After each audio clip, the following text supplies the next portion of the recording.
We had the opportunity to talk with Phil Kramer and Randy Faber from Burge Dining Hall about their inventory flow and their reordering process. For controlling inventory, well, there's a 3-step process.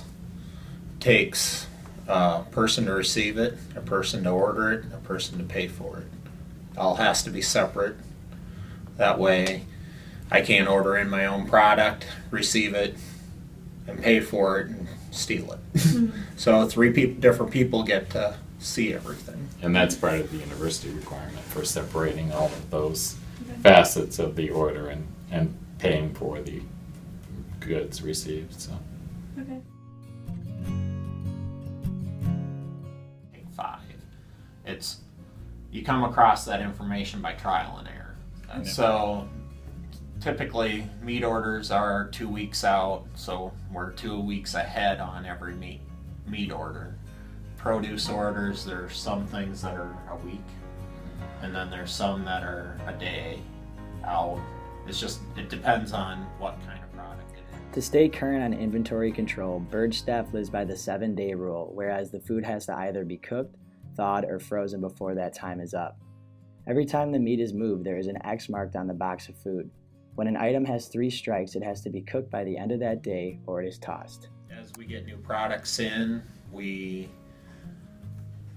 we'll flag those products, set them aside, or we'll pull labels, and then we can generate a list. As for the storeroom and the assistant managers, we're looking ahead.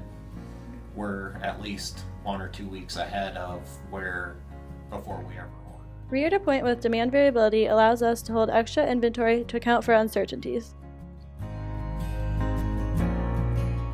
On a daily basis, I will adjust my par levels. I do all that manually right now since we don't have a computer.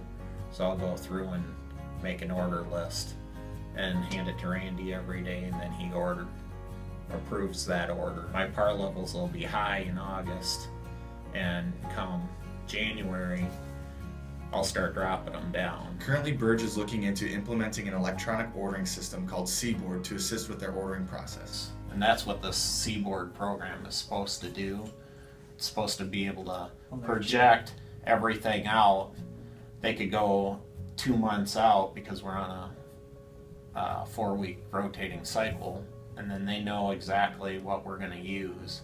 And as we get closer, we can dial in that number. Will allow Burge to see important trends and replenish inventory more efficiently.